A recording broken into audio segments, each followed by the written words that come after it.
Hi, everyone, and welcome to Support Ukraine Live. My name is Sean Specie, if I have not had a chance to meet you.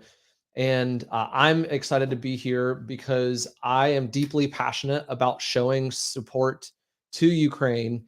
Personally, my family, my great grandparents immigrated and fled the Soviet Union when back in 1910, when Ukraine was under control by the Soviet Union.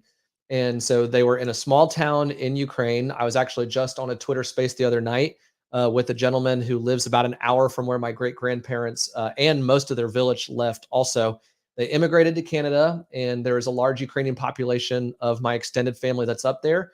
I still, to this day, still say "yista yista," which to my daughter, which means eat, eat in Ukrainian. Now, my pronunciation might not be on point. So if you are Ukrainian or you speak Ukrainian or you're in Ukraine and you're watching this, um, forgive me for my mispronunciation.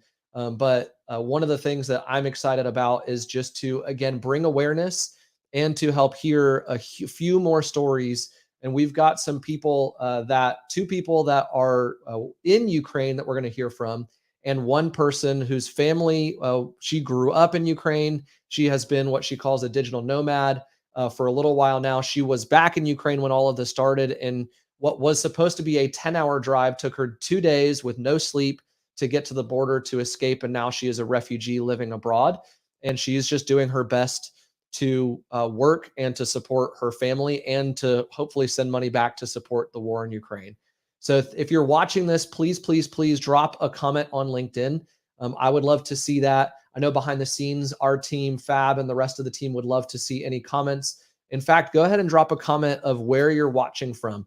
Previously, we've had people from Malaysia, from Taiwan, from Europe, from London, from the West Coast of the United States. I'm sitting in Jacksonville, Florida. If I were typing in a chat right now, which I'm not, but that's where I would type in. And again, just thank you for being here. You're going to hear some stories, and one of the ways, a couple of the stories that you're going to hear are going to provide more information about ways that you can support Ukraine. And we're going to drop into the comments on YouTube and on LinkedIn where you can find those resources and those ways to give.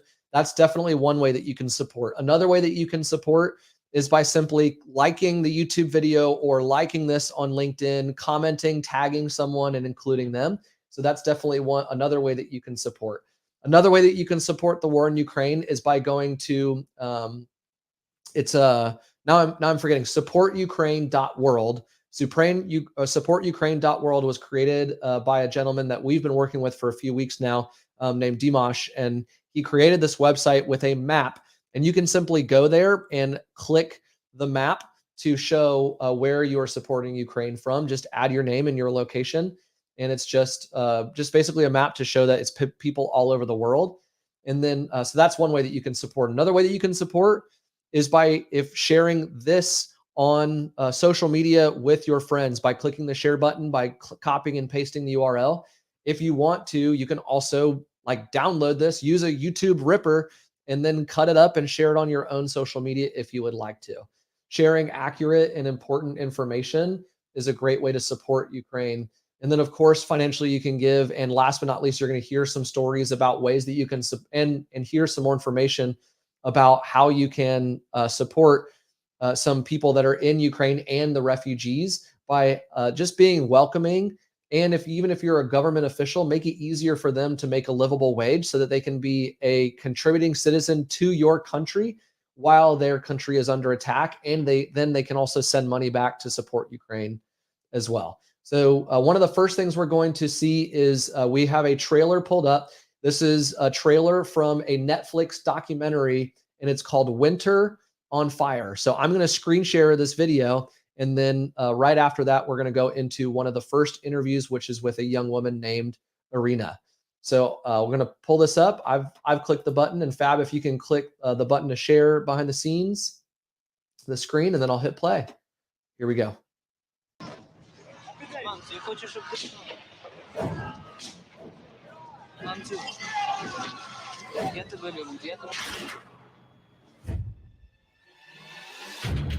European Union leaders and Ukraine have failed to sign an historic free trade deal after a last-minute U-turn from Kiev. То есть сказали, вроде бы как бы работали в этом направлении. Ми тут, щоб до вас, що Україна – це дійсно Європа. Когда уже начали собираться студенты, стало понятно, что это уже, что здесь что-то будет происходить.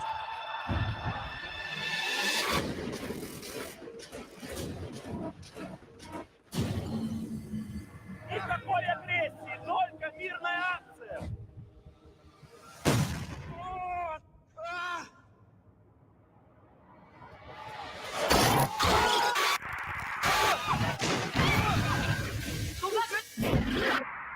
Хотели на корне сразу это все поломать, задавить, сразу, чтобы даже никому повадно не было. Но реакция оказалась обратная.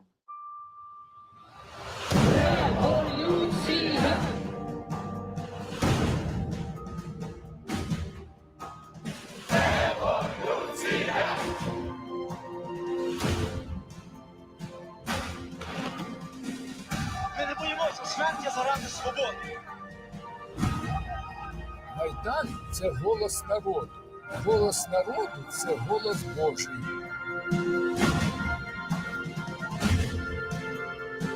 Слава Україні!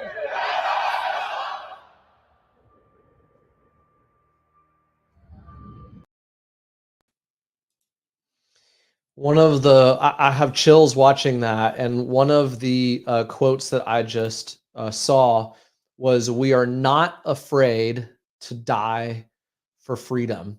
And after watching the news over the last 5 weeks and hearing these stories, I firmly believe that the Ukrainian people mean that when they say it, that they are not afraid to die for freedom.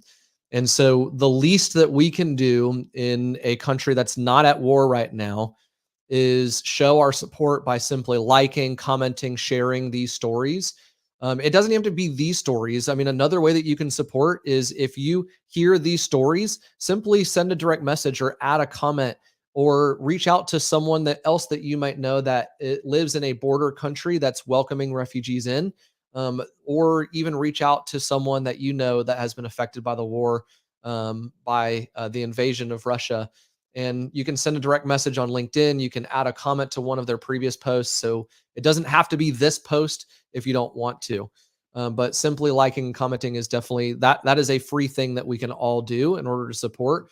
And then I encourage you. I know that I have not seen that documentary, and I'm going to go and watch it. So thank you to Fab, who's helping run behind the scenes for recommending that. Well, the first interview that we conducted is with a young woman named Irina. And so you'll hear more about her when I queue up the interview here in a second. But Irina is really, really fighting to become a contributing citizen in the country that she's currently in. And it was an honor for me to talk with her, because one of the things that she did is she had to flee the country, leaving behind her 7-year-old little sister and her parents.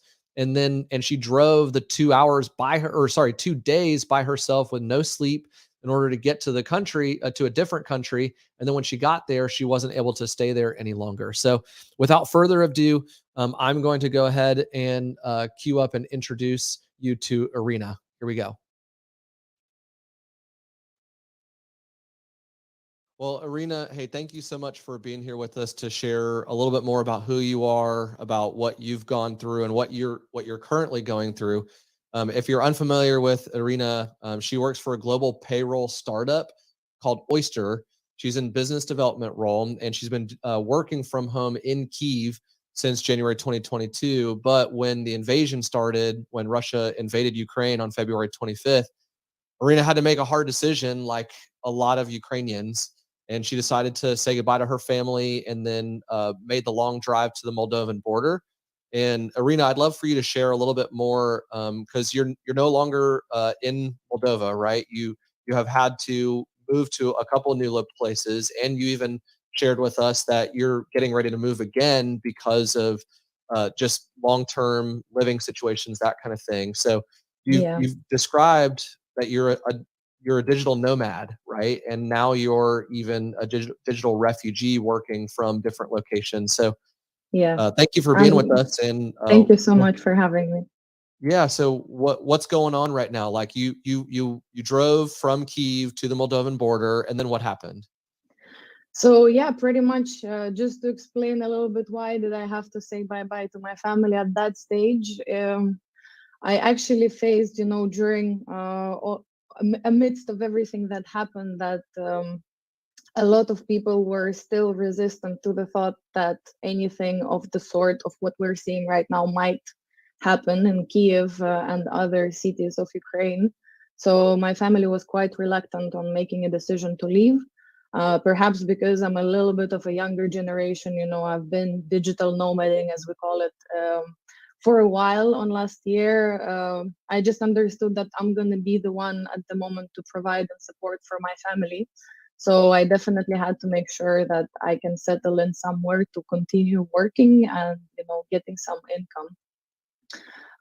So yeah, I made that decision to live by myself. I was lucky enough to find the car of my grandfather, who passed away last summer, and drive towards the border. I was driving for 2 nights, 2 days in a row without sleep, all by myself. And then I found one of the friends in Chernivtsi, which is 57 kilometers from Moldova border. I was lucky enough to have at least someone, while I was crossing borders, so I could have just a little bit of sleep. Just so you understand, it's 450 kilometers.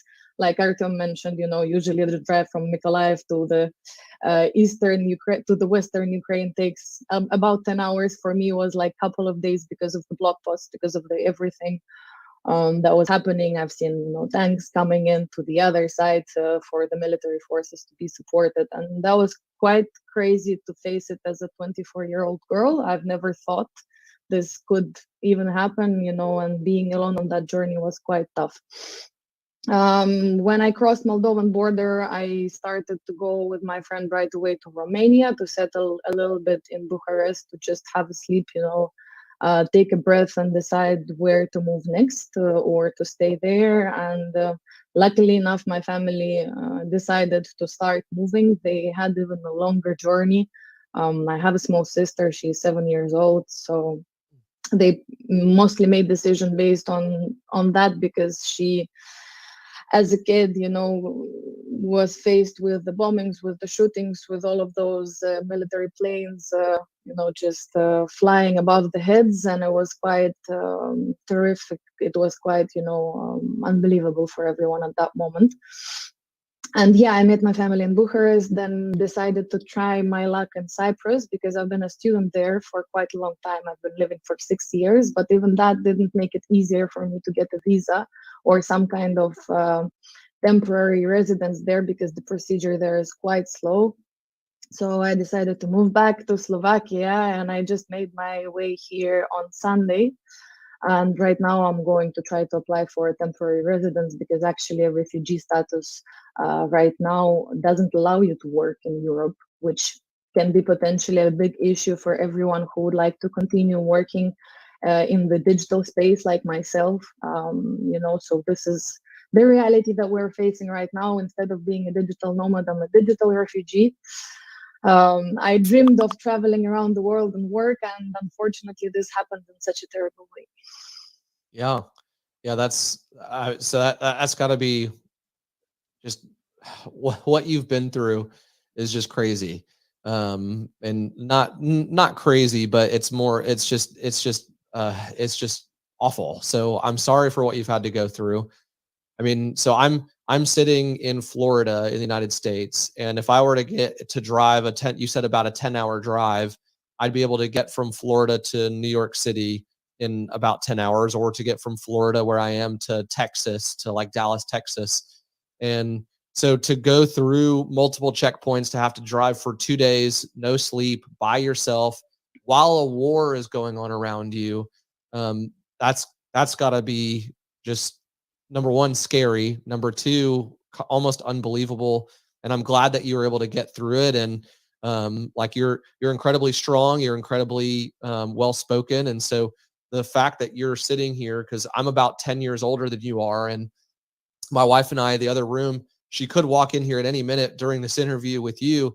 I've got a 4.5-year-old little girl who could walk in and say hi. And so for you to have a sister who's 7 years old, that's living with your parents, and and for them to have to take care of her and to explain what's going on and explain why this is happening, and then have to leave home, to move to a new country, and then also to go through what you're going through, which is having to deal with the paperwork with other governments of, well, I want to work and I can work and I'm here to be productive and to support my family, but I And just to need pay the some. tax. Yeah, you It's just not need like the I'm right. doing it, just asking something from the government. It's quite the opposite. Like, just let me Yeah, register. I will pay the taxes. I will bring in money to the economy. I'm gonna pay for the rent. I'm gonna buy your products and services. That's the only thing that I'm asking for. yeah. Just That, and let so me do it easy. yeah, and so that, like, if you have, if anyone's watching this and they have any connection to any government officials, because we've heard this before, that one way that people can support Ukraine is, especially if you're in Europe, is to welcome the refugees in and help them to get assimilated into wherever it is that you're staying, into the neighborhood, into the local city, into the country. So if for some reason you're watching this and you have ties to a government official, I'd ask for some support and just say, hey, like, how can you help people like Irina do this? And speaking of which, my 4.5-year-old little girl just woke up and she's coming in to say hi. So she might come and say hi to you, Irina, right here in Definitely, her that's a pajamas. pleasure. You want to say hi to Hello. Irina? Hi, beautiful. How are you? It's too bright. Why don't you go sit on the couch It's and too daddy will be bright, right of out there, okay? course. I Of told course, you it it's too might bright. She happen. just woke up. That's She just, amazing. No, kids are great. yeah. So, Irina, I'd love to know. So, based upon your situation and what your parents and your sister are going through, because we've heard this, like, hey, one way to support is just to be supportive of families or new people that are moving in, that are fleeing from Ukraine. What what could someone do in either Slovakia or another country if you move in next door and you meet them at a cafe or you meet them elsewhere? What could a stranger do that's helpful to you or your family that would help you through the situation? Sure. Well, I think first of all, people are already being very supportive, despite the fact that government is being a bit reluctant. I was faced with such a tremendous support and help from Romanians, from people in Moldova, from people in Slovakia. Usually, what happens is that right now the demand for real estate just exploded.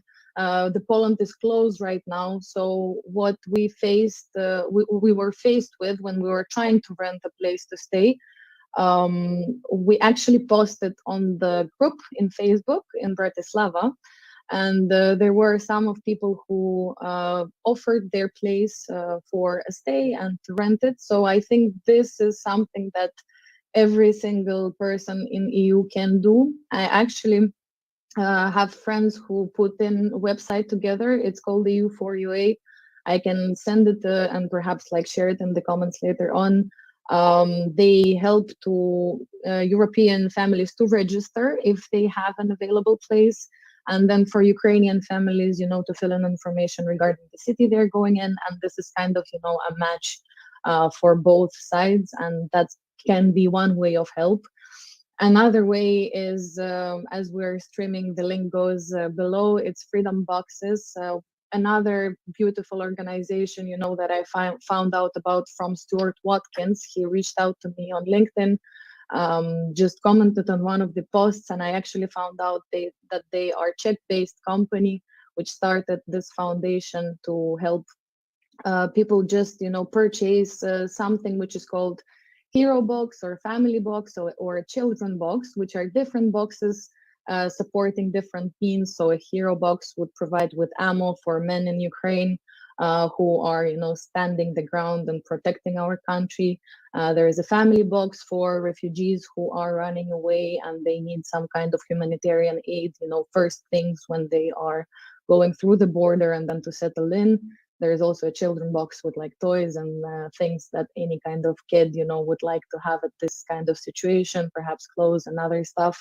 And there is something called Freedom Buses, which are actually the buses which are helping, to drive refugees from the border and get safely into the city, be it, Prague or a little bit further on. I know they started to drive to Netherlands.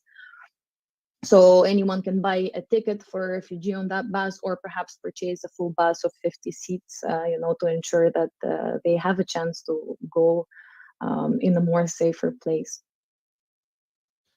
Well, it sounds like there's a lot of different options where people can definitely help out with freedom boxes. I'm on the website right now, and they're not terribly expensive, and so the amount, especially like the kids one, like I can imagine, I can only imagine being a parent and being in a new place and having someone deliver to my child just something as simple as like a box of toys, because of what you have to leave behind. So I think that that's really, really cool.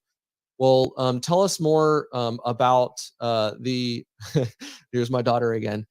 Tell us Yeah. more about the what your company Oyster is doing and what is coming up, because I know that it's so new that you guys don't even have a link to share with people. Yeah, so hello again, first of all. And yeah, the what Oyster currently does, being, a mission-driven company, they were proactive in sort of putting an offer together for SaaS companies who are hiring abroad. And since Oyster, supports companies in 180 countries, would like to start working, in a digital space online, and we're waiving our monthly fees for hiring Ukrainian refugees for the next 12 months. So for the whole year, all of the Ukrainian refugees are going to be able to get that chance from companies who would like to hire them. And the only thing that we need is a proof of Ukrainian citizenship. And through the platform, it's quite easy, to onboard, to hire, to support with all of the legal aspects of the employment that refugee. And pretty much it's going to be a seamless experience for both the parties, since, it's all centralized in one place.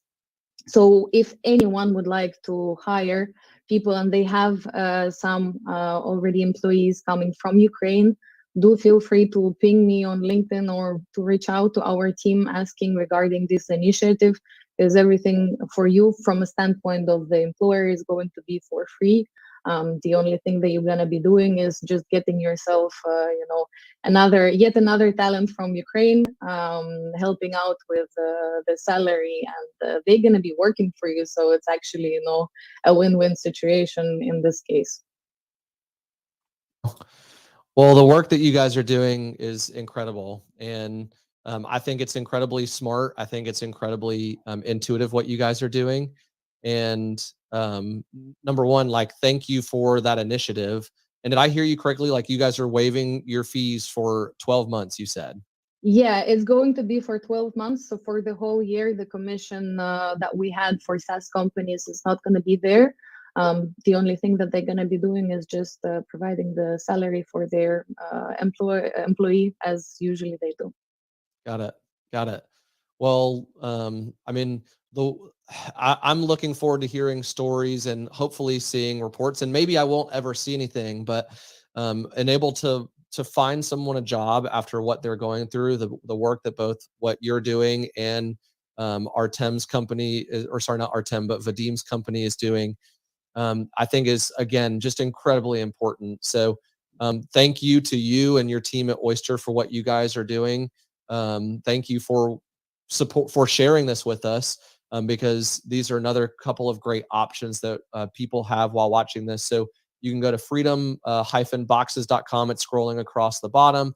We're going to drop links in the comments for this live stream.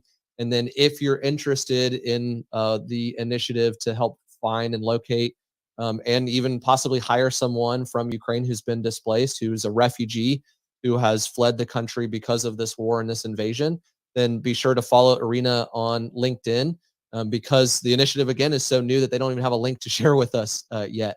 But maybe at the time of this playing, then we'll have that. But if not, just follow Definitely. Irina on LinkedIn and she'll be sure to share it with the rest Sure. of us.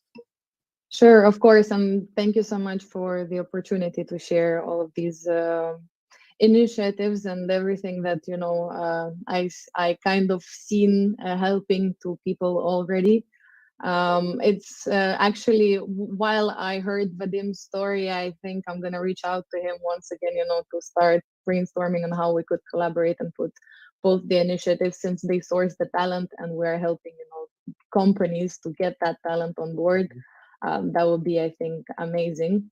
Yeah. And it's been great to hear Artem as well speaking in their initiative, and he's actually, opinions on how the situation with Russia develops, and specifically regarding citizens, because that, of course, splits my heart in two pieces, and it's horrible to see what is happening. And 100%. from the standpoint of someone who is in the country still, like Vadim and Artem, I would say it's I cannot imagine the amount of the horror that they're seeing every day, and hearing that they keep their routine up is pretty inspiring. Yet being a refugee, is also quite difficult, because we just lost this kind of sense of stability on the ground. Anywhere, whenever you travel, hey, if something happens, I'm going to go back home to my family, to my house, and it's going to be okay. And once you find yourself in a situation like this, you understand that there is nowhere to go back. It's dangerous to go back. You are not sure if everything that you've built throughout your life is still going to be there. So our prayers, our hearts are with Ukraine, with Ukrainian citizens, with everyone who would like to get to a safe place, and of course with the army that is protecting our country. Yeah, well said. Well said. Well, thank you, Irina, for being here with us and for sharing that, because I agree with like all of that sentiment right there. Like, and I've traveled. I've been someone who's traveled. I'm sure tons of people who are watching this, they have traveled before, and to have that sense where you can't go back home, that would be really tough. So my heart and my family's hearts are praying for you and for your family. And so again, Thank you. just thank you for being here with us. And I'm now following you personally on LinkedIn. I'll be sure I will to, I make know that sure one way to that, connect with you. yeah, I know that one way that like I can support is by simply liking and commenting on certain things that you guys share, in order to just amplify and to help get more eyes on it and get more link clicks on it and different things like that. So thank you for doing what you're Appreciate it, Sean. doing, and thanks for being here with us. Thank you so much for everything, and thank you to everyone who is watching us right now. Thanks for supporting Ukraine, and I do believe if Ukraine stands strong, we will be able to protect the rest of the world. We don't want the third world war happening the same way as the second one happened. So just please help us to finish this and put an end to this, so it doesn't go further than this. Well, as you can tell, Irina is incredible, just an incredible person, and her story. And by the way, you can probably tell that these interviews are all pre-recorded, because right now, as the time that we are streaming this, it's the middle of the night, Ukraine, and the internet could go out at any minute. There could be air raids going on. There could be other things happening, and so these interviews have been pre-recorded at a time that is more convenient for the people that are overseas and in Ukraine. And so, number one, Irina, again, if you're watching this, or if you're watching the replay of this, could you please simply follow Irina on LinkedIn? Could you drop her a comment in the LinkedIn chat and just encourage her and tell her thank you for sharing her story?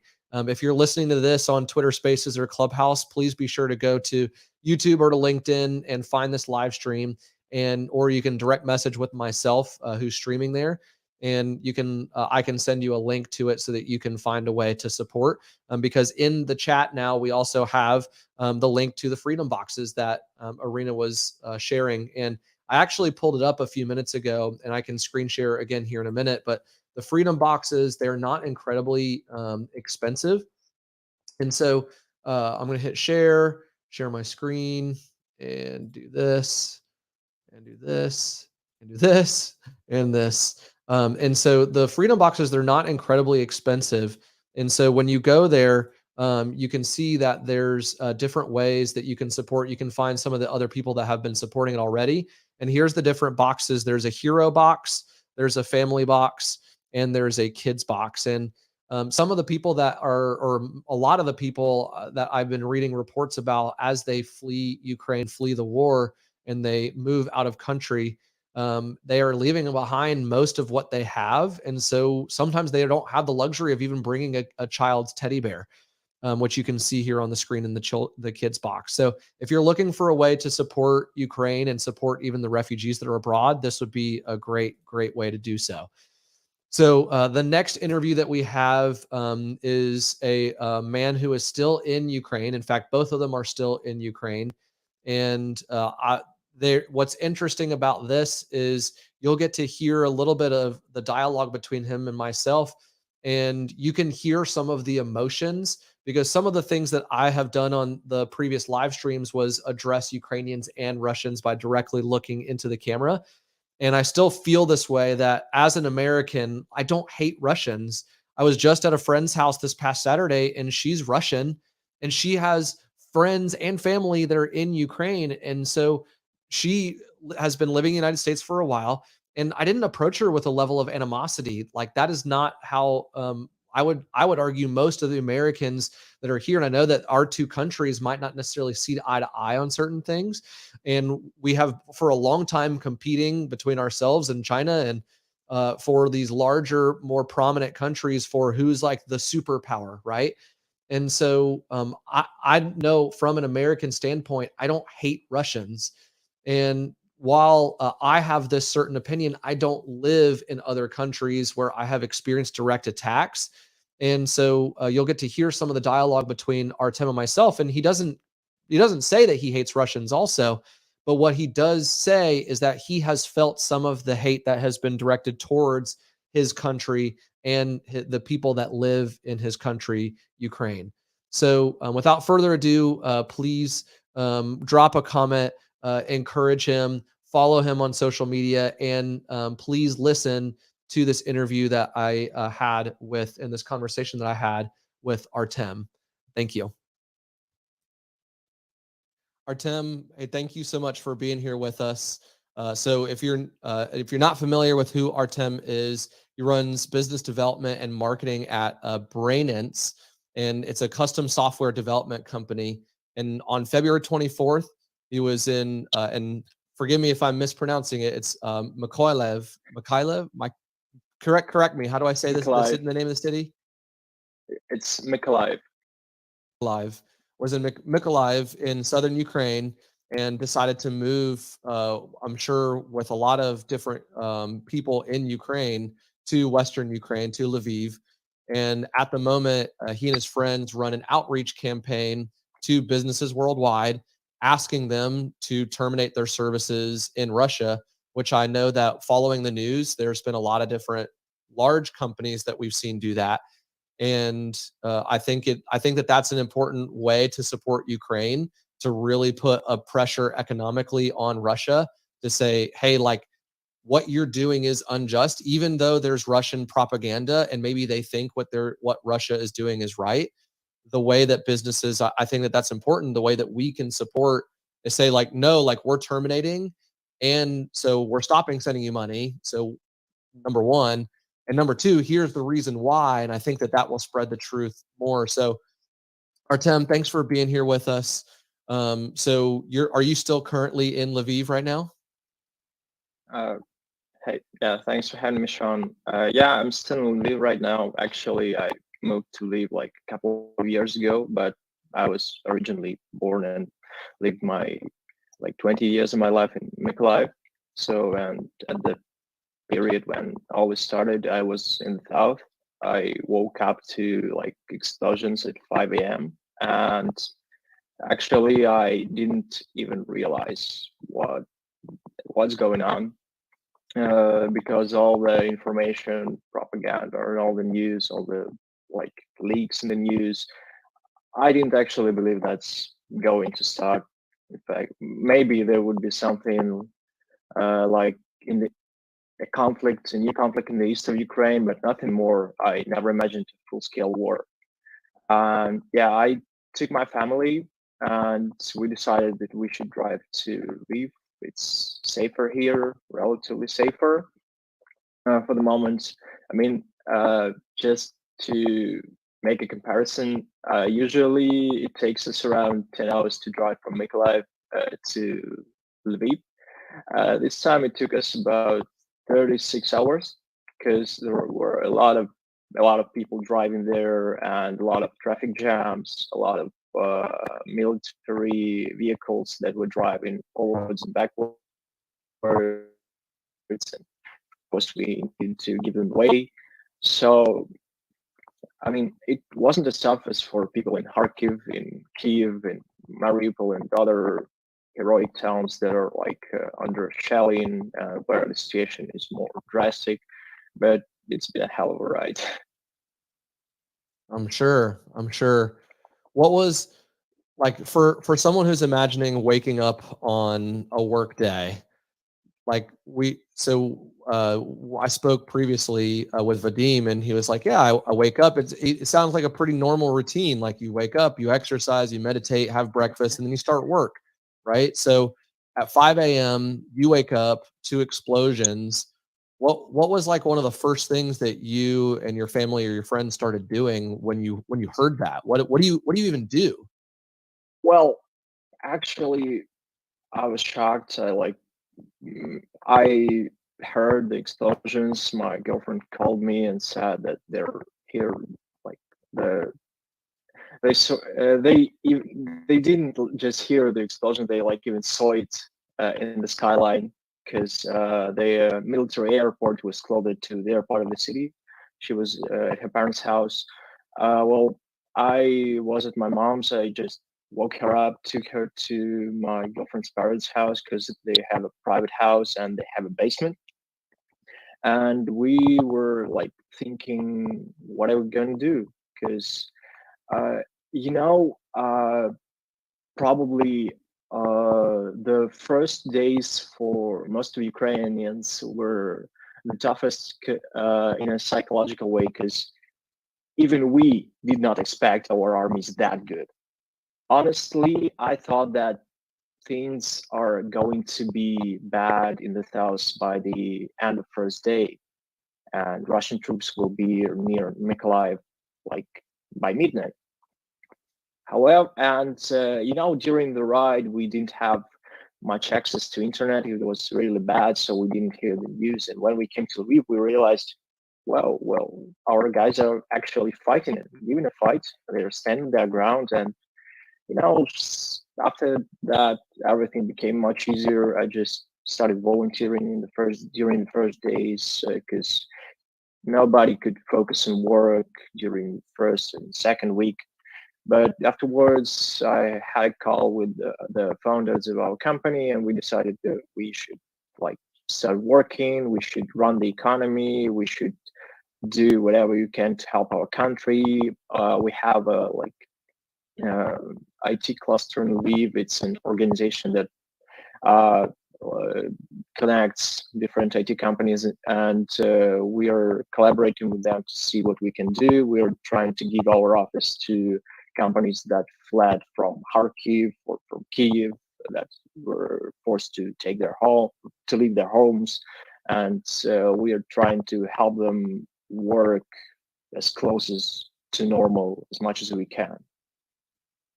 Yeah. I mean, to number one, to like go through a 10-hour drive and have it take 36 hours, but also to have that raw emotion.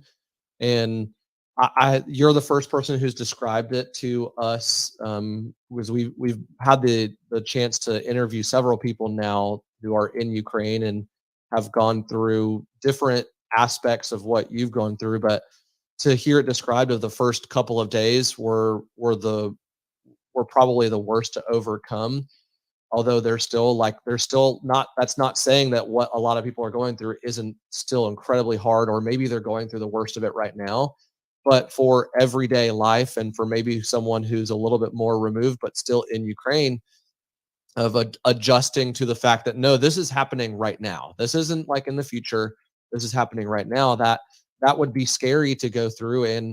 And I can empathize and put myself in your shoes now, thinking like, okay, well, like, what do we do? Like, okay, well, let's go here. They've got a basement, and let's just try to figure this out. And I'm glad to know that you're in a spot now where you're able to continue with the effort with what you're trying to accomplish now, which is again bring awareness to the fact that, hey, if you do business with a company who's in Russia, then essentially you're fueling the Russian economy, and it's fueling the war efforts in Russia with them invading Ukraine. So tell us more about what are some of the things that you and your friends are doing to spread awareness, and what are some of the arguments that you have for why someone should stop doing business with a company in Russia? Uh, yeah, well, probably I wrote down not quite the correct intro Okay. beforehand. We're not actually reaching out to companies to terminate their services. We're Okay. reaching out mostly to digital companies to stop working with Russian IT vendors, because our Ministry of Digital Transformation is already reaching out to big companies like Metro, Microsoft, Apple to terminate their services, and they're doing a pretty good job. And you can see the results yourselves. But there are small parts of the economy like IT sector, which is a huge part in Ukraine and in Russia's economy, and companies still they're still doing business because some of them believe it's not relevant to stop their business and look for other IT specialists because of this conflict. And from one side, I actually understand them because it's their choice, but every dollar you send fuels Russian economy, and it helps them continue this war. Besides, it's not only like let me say this. Once we started running this campaign, we received a lot of support, and we really appreciate that. But there were people who were saying that it's wrong to target innocent Russian civilians because of this conflict, and they were sending us quotes from the Geneva convene. I'm sorry. So from multiple agreements, from multiple sources, why it's wrong. So, and I get it, but why our people, our women, children should suffer? Like yesterday, the number of perished children in this war was 115. Today, I didn't even check this number. We have a Notion-based website that has all the stats, that has all the arguments. It's supportukraine.super.site. And you can see all the information and all the files there. We update it daily, but I mean, how many? How big should the numbers be for them to understand? I don't know. And of course, there are multiple other factors. I know, Sean, you are always telling that you have no negative feelings to Russians on this show, and you just want them to hear. And I completely respect it. But to be honest, there are lots of Russians I see on social media that are saying that we are second sort. Ukrainians don't matter. We are puppets of the West, and NATO and the European Union just uses us. And they're pretty aggressive towards us. I know that there are hundreds of Russians that just keep silent, and they don't think that way. But that's what we hear right now when we urge them to talk to their governments and to stand up. So the argument that lots of Russians are innocent and it's just Putin's war, I find it wrong. Well, Well, and thank you for sharing that perspective with me. Because I mean, I have not seen that because I'm also not in Ukraine and I don't have people targeting with me. I don't have conversations with a ton of people that are in Russia. But that makes sense hearing some of the reports of different conversations that I have heard about. So thank you for sharing that perspective with me. Yeah. Can I add If one more thing? Yeah, I would love to. I was going to ask you how would you respond to that? Yeah. Well, I'd like to also add that there were situations when people send us like screenshots from the media that Ukraine is corrupt, Ukraine has like, I don't know, bad government, stuff like that. And it was from the Insider, the Wall Street Journal, and other trusted media. But I think that people from whole world need to understand this. Even it's U.S., Canada, or United Kingdom-based media, there are Russian contributors, and there are contributors that are sponsored by Russia or Russian oligarchs or Russian private companies, stuff like that. So even if they saw something bad about Ukraine before the war even started, during this like period from the annexation of Crimea in 2014 till today, so it's not, you need to check this source before you trust it completely. Yeah. That's it. I mean, I think that's important for any information, right? Like that's important for us. Like one of the ways that we talk about on Support Ukraine Live is to share accurate information and to, like you said, to go to do as best you can to go to the source, to the source, to the source, and figure out like where is that coming from? When was it actually created? How was it created? All those kinds of things. So I 100% agree with that. I mean, I would love to hear your perspective because this is an interesting conversation, not one that we've heard before. If you are having a conversation with someone who is maybe in Russia or someone who is saying the same argument that Ukraine is a puppet of the West, what would you say to how would you respond to that? Well, that's a tough question because within these 27 days already, uh, I I mean, one thing that still scares me is the power of their propaganda and how much Russians believe in what their media says and what their government says. So it's pretty tough. I would just try to share the resources or ask them certain questions like people are shelled in Kharkiv. It's, I don't remember the exact number, the exact distance, but it's less than 100 kilometers to Russian border. But people are fleeing to Lviv. They're moving for more than 1,000 kilometers, moving to Lviv, and they continue moving out to Poland. Though they have a perspective to leave to Russia, but why don't they do that?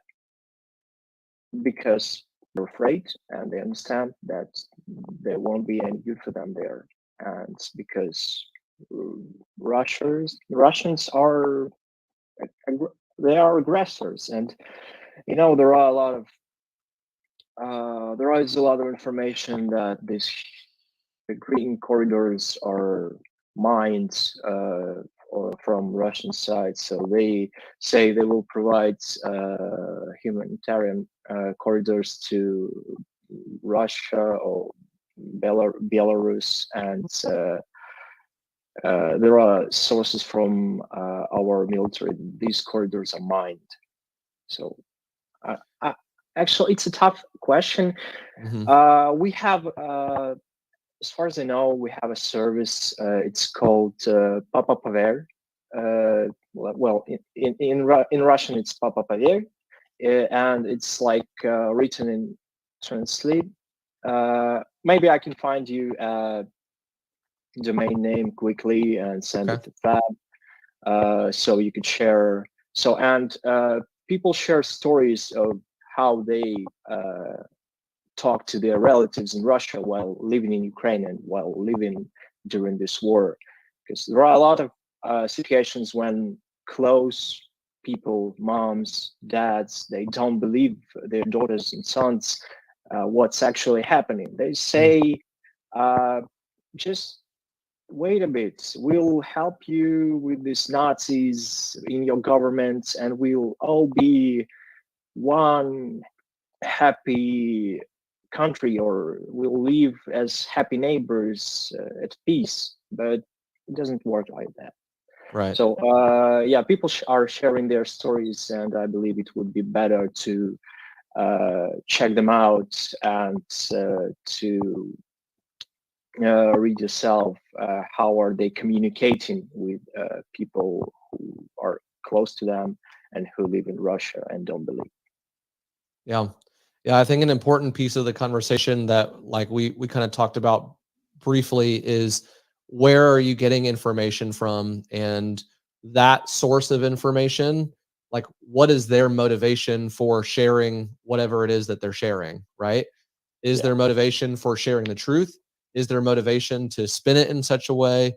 There's a graphic design image. I don't know if you ever did this with a kid as a child, but sometimes I know that I have a degree in education, and so with kids, if you want to study like the sun without looking at it directly, you take a piece of paper and you put a hole in it, and you let the sun shine through it, right? Well, that hole is going to be really small, and so the sun is the true source of light, and what we see is that little bit of light that's underneath that piece of paper, and the filter is that paper. And so if we want to be as accurate as we can, we need to widen that hole and take in even more information. And so I think it's interesting to think through, okay, well, what is our filter and how do we get to the most accurate source of information as we can, while taking in what we can. So I think that you brought up some really interesting points, and I'm thankful that you came up to share your story about your the personal side of this, and just a little bit different perspective than what we've heard so far. So Artem, hey, thank you for being with us. Are there any final thoughts, anything else that you'd like to share with anyone who's watching this? Well, I wanted to thank you, Sean and Fab, for having me and for giving me the chance to speak. Well, I want to say thank you so much to everyone who is supporting Ukraine. We haven't expected the support to be as big as it is right now, and it's relieving to see. I just want to ask you not to get used to it, not to think of it as a new normal, and to spread information about Ukraine as much as you can. And to people who are watching you, just talk with your friends, close one, discuss it. Because situations that we have in Mariupol, where people are surrounded, the town is circled, there is a humanitarian catastrophe, it can't be treated as usual, and it can't be a new normal. We need to speak up. We need to showcase everything we see right now, and that's how we stop this war. Again, thank you. Thank you for helping Ukraine. I hope you continue helping us. I hope you continue supporting either our military, our volunteers, or our businesses by working with us. If anyone needs help with the IT industry, our company would be happy to help you. It's brainance.com. Really simple. That's it. Just a lot of thanks. Well, thank you, Artem. And I know that scrolling underneath us the whole time we've been having this conversation is a link, and we'll put it in we'll put it in the comments here in a second. But that's a link that you shared with us, where it's a way that people can get in touch and support the Ukrainian army. Correct? Yeah. Thank you. That's for Mykolaiv Air Assault Brigade. They were moved to hotspot in the war zone in the east, and they really need equipment and demo. We're gathering, we're fundraising money to help them. They need drones, night vision, a lot of stuff. And we really appreciate everyone who contributes. Got it. Well, Artem, hey, be safe. Praying for you and your family and for your friends and for the rest of Ukraine. And thank you again for being here with us. Thank you, Sean. Thanks, Fab. Thanks, Artem. Take care. And that was the end of the interview right there with Artem. Again, if you're watching this replay or live, we'd be so honored if you could go to YouTube or to LinkedIn. Simply share this, share it with your friends. A couple of the quotes that Artem even shared right there is, I want to ask you not to think of this as normal and don't get used to it. Because there's definitely, I mean, even since that interview with Artem, the situation in Mariupol has even gotten worse. And so we cannot get used to this. This is why we're continuing to do this stream, is because week after week after week, this war has not ended. And even then, after the war ends, we still need to show support to Ukraine through the rebuilding process and through the repopulation, with hopefully the refugees being able to come back home and again, rebuilding the economy, rebuilding the businesses, rebuilding the lives and the homes and the infrastructure that has all been destroyed so far. And so, again, thank you to Artem. Thank you to a previous speaker, Arena. And then now we've got the next interview that we have is with a gentleman by the name of Vadim. Vadim is the founder of a IT recruiting agency based in Kyiv. And it's the name of it is Mindhunt.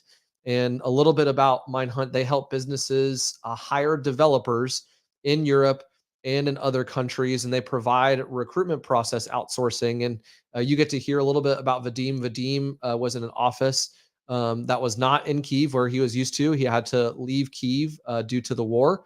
And so please, if you could reach out to Vadim, let him know that you're thinking about him, praying for him, again, with Arena and with Artem also. But please enjoy this interview that we have coming up right now with Vadim.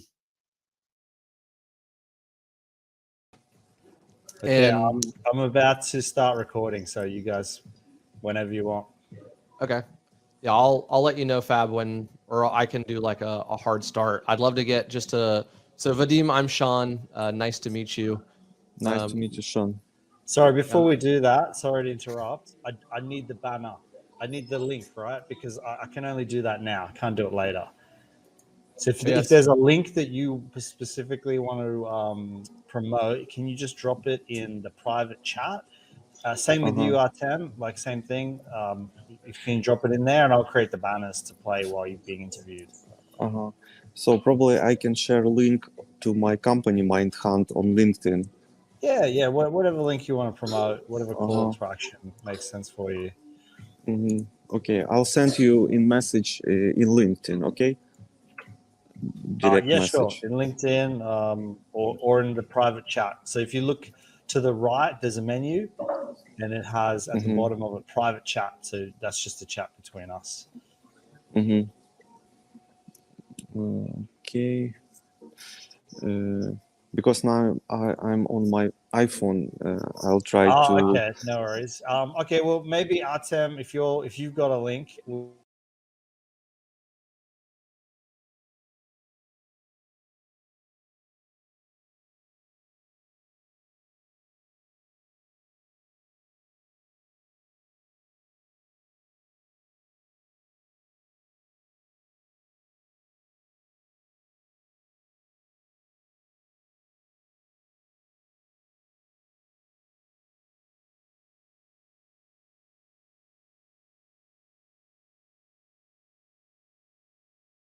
Well, we apologize, everyone. We had a little bit of technical difficulties. We will play our Vadim's interview next week. So our apologies for that. And hey, if you're watching this live stream, just as a reminder, all of this, even through the technical difficulties that we just experienced, we still got to hear a couple of great stories. And really what this is all about is showing support to Ukraine, which you can do in a couple of different ways. Number one is you can go to supportukraine.world. And all you got to do, it just takes 2 minutes, not even 2 minutes, is you can click the map and you can add your name to show that you're supporting Ukraine from wherever you are in the world. And then the next way that you can do is you can follow one of the links that we've shared in the LinkedIn comments. I'm going to go backwards and share it on YouTube as well, put it in the description of the video. So you can do it that way. You can follow one of the speakers on LinkedIn because a lot of them are constantly sharing new updates and just things about their lives. You can also go backwards on our YouTube channel at Support Ukraine Live, and you can watch a previous video and follow one of the speakers there. Send them a direct message, send them a voice note letting them know that you are thinking about them. And then, or you can even share their comment, like their post. Share one of these videos with someone that you know. It a little bit goes a long way. And so there was one of the very first speakers that we had was a woman named Ruslana, whose family also left Ukraine under the Soviet Union and moved to Canada, just like my family did. And she shared with us a Ukrainian message, and that Ukrainian message was thread by thread, you make a shirt and you can help one person. So even if you have $1, or if you're in the NFT crypto space, if you have a fraction of an ETH that you can send to one of these nonprofits or one of these organizations in order to help one person. If you can go to the Freedom Boxes website, believe it was freedom-boxes.com. It's on the LinkedIn there. If you go there, yes, freedom-boxes.com, you could buy a box and that will be shipped to a family. So there's tons of different organizations, tons of different ways that you can support. And again, just find a way that fits what you can do, even if that's just sharing accurate information. And just like we heard from both Irina and from Artem, is, hey, this war is not over. There are lives that are being affected, and there is a story to be told, and there are stories that need to be shared. And so that's what we're here to do with Support Ukraine Live, is just to provide a place to hear more stories and to share more stories. So if you're listening on Clubhouse or on Twitter Spaces to either the replay or to this live, or if you're watching this live, thank you for doing this. Thank you for giving up your time. Please be sure to either follow myself or Fab on LinkedIn, subscribe to our YouTube channel, or follow myself on either Clubhouse or in Twitter Spaces. We're going to be sharing the audio version and the video versions again in the future. And thank you so much. And we will see you next time. And to the Ukrainians, I learned how to pronounce it, but I might butcher it, but it's Slava Ukraini. And so thank you so much, which means glory to Ukraine and glory to heroes. Bye, everyone.